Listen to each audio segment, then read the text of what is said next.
అహంకారపూరితంగా కేసీఆర్ తీసుకున్నటువంటి నిర్ణయాల వల్లనే ఇవాళ బ్యారేజీలు కూలుతున్నటువంటి పరిస్థితి. ఇలా మళ్ళీ చెప్తా ఉన్నాను, కవిత చెప్పిన దాంట్లో ప్రూఫ్ అయింది. వారి కుటుంబం కాళేశ్వరంలో అవినీతికి పాల్పడిందని. వాటాల్లో పంచుకునే వాటాలో లెక్కలు తేడాలు ఉండొచ్చు, కానీ వాస్తవం మాత్రం అవినీతి జరిగిందన్నట్టు మాట ఆవిడ గారు చెప్పక ఒప్పుకున్నారు. కవిత గారి మాటల విషయంలో రేపు కేటీఆర్ గారు స్పందన ఏంటో ఆ స్పందన కోసం ఎదురు చూస్తూ ఉన్నాం. వారు స్పష్టం చేయాల్సిన అవసరం ఉన్నది. అవినీతి జరగలేదని కొందరు, లేదు జరిగింది ఫలానా వారి వల్లనే జరిగిందని కొందరు, లేదు ఫలానా వాళ్ళకి ఏం ముట్టలేదు ఉన్నదంతా ఫలానా వారికి పోయిందని కొందరు. ఈ రకంగా వీళ్ళ ప్రజల్ని తప్పుదో పెట్టించి దృష్టిని మళ్లించేటందుకు ప్రయత్నం చేస్తూ ఉంది కేసీఆర్ కుటుంబం. ఒకసారి హరీష్ రావు గారు మాట్లాడుతూ ఒకసారి కవిత గారు మాట్లాడుతూ ఉన్నారు. దీన్నంతా కూడా ప్రజల్ని తికమక పెట్టే ప్రయత్నం చేస్తూ ఉన్నారు. వాస్తవానికి కాళేశ్వరం ప్రాజెక్టులో అవినీతి జరిగింది. కేసీఆర్ దోషి. కేసీఆర్ ప్రమేయం వల్లే, కేసీఆర్ అధికార ఆదేశాల వల్లనే ఈ తతంగం జరిగింది. దాంతో హరీష్ రావు పాత్రధారే, ఇండైరెక్ట్గా కేటీఆర్ కవిత కూడా పాత్రధారులే. ప్రజల సొత్తు తినడంలో వీరందరూ భాగస్వామ్యం ఉంది. వీరితో పాటు ఆనాడు మంత్రులుగా చలామణి కొంతమంది వ్యక్తులు, కొంతమంది ఎమ్మెల్యేలకు కూడా వీళ్ళ భాగస్వామ్యం ఉంది. అవినీతి మరకలు అంటినాయి కాబట్టి ప్రజలు వీరిని గద్దెదించినారు. కాంగ్రెస్ ప్రభుత్వం రేవంత్ రెడ్డి నాయకత్వంలో ఆనాడు ఇచ్చిన మాట ప్రకారం కమిషన్ వేసినాం, దోషులుగా తేల్చినాం, తదుపరి చర్యల కోసం ఎదురు చూస్తూ ఉన్నాము. దీంట్లో ఏమాత్రం వెనక్కిపోయేది లేదు. రెండో అంశం బీసీల రిజర్వేషన్లో కాంగ్రెస్ పార్టీకి చిత్తశుద్ధి ఉంది కాబట్టి ఎన్నికలకు ముందు కామారెడ్డి డిక్లరేషన్ ఇచ్చిన మాట ప్రకారం 42% రిజర్వేషన్ ఇస్తూ లోకల్ బడిలో, విద్యా ఉపాధిలో 2 చట్టాలు చేయడం జరిగింది. ఆ చట్టాలు అయ్యేటప్పుడు బీజేపీ శాసనసభ్యులు ఓటేసి కేంద్రంకి వెళ్ళేసరికి మాట మార్చి మొగాలు అడ్డేసినటువంటి పరిస్థితి. ఆర్డినెన్స్ ద్వారా నా ఎన్నికలకు పోదామంటే ఆర్డినెన్స్ కూడా ఆపినట్టు పరిస్థితి.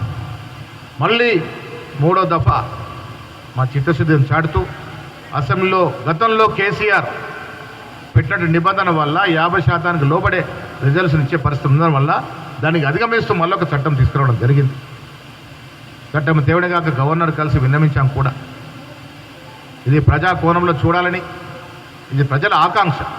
60-70 ఏళ్ళుగా బీసీలు ఎదురుస్తున్న ఆకాంక్షని పూర్తి చేయాల్సిన విధంగా గవర్నర్ని కోరడం జరిగింది. ఇవాళ బీజేపీ నాయకులు ముస్లింలోనే నెపం పెట్టి బీసీ వర్గాలకు వచ్చిన నోటికాడు ముద్దను లాగేసే ప్రయత్నం చేస్తూ ఉన్నారు. దీని ప్రధాన దోషులు కిషన్ రెడ్డి గారు, బండి సంజయ్ గారు. పేరుకు బీసీ నాయకులకు చలామవుతారు తప్ప బీసీల అంశం వచ్చినప్పుడు చిన్న నెపం, ముస్లిం అనే నెపం పెట్టి బీసీల యొక్క అవకాశాలని కాలదన్నే ప్రయత్నం చేస్తూ ఉన్నారు ఈ నాయకులు. తెలంగాణ బీసీ బిడ్డలు అర్థం చేసుకోవాలి. చిత్తశుద్ధి ఎవరికి ఉందో అర్థం చేసుకోవాలి. ఎవరు ముఖాలు అడుగుతున్నారో అర్థం చేసుకోవాలి. నిన్న గవర్నర్ దగ్గరికి వెళ్ళి అఖిలపక్షం పోతే బీఆర్ఎస్ ఎమ్మెల్యే వచ్చాడు, కానీ బీజేపీ ముఖం చాటేసింది. ప్రజల్లో బద్నామైతామని అసెంబ్లీలో ఓటేస్తూ ఉన్నారు, మద్దతు పలుకుతూ ఉన్నారు, ఇండైరెక్ట్గా ఆపుతూ ఉన్నారు. ముమ్మాటికి 3 చట్టాలు రాష్ట్ర ప్రభుత్వం కాంగ్రెస్ పార్టీ తెచ్చినప్పటికి కూడా అమలు కాకుండా అడ్డుపడుతుంది మాత్రం బీజేపీ, కేంద్రంలో బీజేపీ ప్రభుత్వం, బీజేపీ నాయకులు. బీసీ ఓటుతో గద్దెనెక్కినటువంటి నాయకులు, బీసీలు కానీ గొప్పగా చెప్పుకునే నాయకులు ఎందుకు స్పందించట్లేదో నాకైతే అర్థం అవ్వట్లేదు. తెలంగాణ బీసీలు అర్థం చేసుకోవాలి. వీరు ఇంకా మేము బీసీ నాయకులు, బీసీ బిడ్డలు చెప్పుకునే అర్హత ఎక్కడదని అడుగుతా ఉన్నాం. బీసీల అంశం వచ్చినప్పుడు బీసీల యొక్క స్థితిగతులు మారటానికి చట్టాలు వస్తే వాటి గురించి కూడా మీరు మాట్లాడకపోతే మీకు బీసీ నాయకులను చెప్పుకునే అర్హత ఎక్కడదని అడుగుతా ఉన్నాను. మిత్ర, 2 అంశాల్లో మొదటి అంశం పరిపూర్ణత. కేసీఆర్ కుటుంబం ఈ రాష్ట్ర ప్రజల సొత్తును దోచుకుంది. అది కాళేశ్వరంలో కావచ్చు, భూముల అమ్మకాల్లో కావచ్చు, రకరకాలుగా దోచుకుంది. ప్రజాక్షేత్రంలో శిక్ష పడింది. ఇప్పుడు దోచిన సొమ్ము వివరాలు తెలియాల్సిన అవసరం ఉంది కాబట్టి గోస్ట్ కమిషన్ నివేదిక ఇచ్చింది. తదుపరి చర్యలు తీసుకోవాల్సిన బాధ్యత బీజేపీ నాయకుల చేతుల్లో ఉంది.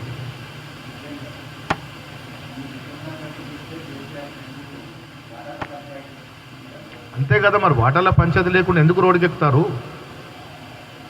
ఇప్పుడు కవిత గారు ఇంత చిలక పలుకులు పలుకుతున్నారు. ఆవిడ 10 ఏళ్ల పాలనలో భాగస్వామ్యమా కాదా? కేసీఆర్ కూతురుగా ఎప్పుడైనా ఆ 10 ఏళ్ల కాలంలో ఎంపీగా ఉన్నారు, ఎమ్మెల్సీగా ఉన్నారు, అన్నిటికి మించి కేసీఆర్ గారాల కూతురుగా ఉన్నారు. ఎప్పుడైనా నాయన మరి బావ కాళేశ్వరం పేరిట నొక్కేస్తా ఉన్నాడు,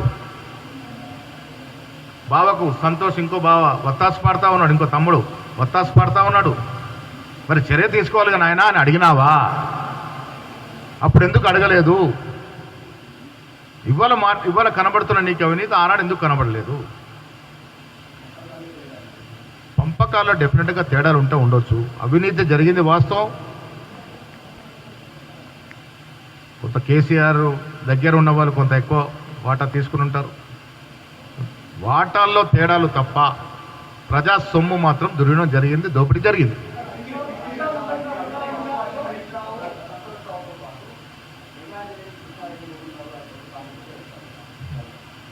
డెఫినెట్గా ఇప్పుడు నేను కూడా మీ ద్వారా ముఖ్యమంత్రి గారిని కోరుతా ఉన్నాను, ఇంపార్టెంట్ వ్యాలిడ్ పాయింట్ ముఖ్యమంత్రి గారు కోరుతా ఉన్నాను. నిజంగా కూడా కాంట్రాక్టర్ ప్రమేయం ఉంటే దాని మీద కూడా విచారణ జరపాల్సింది ముఖ్యమంత్రిని కోరుతా ఉన్నాను.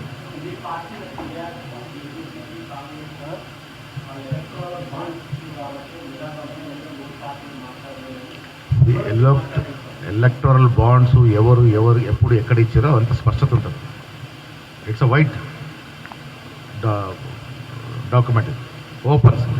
అంత మాత్రాన అందులో వారి పాత్ర ఉంటే ఉపేక్షిస్తామనే మాట లేదు.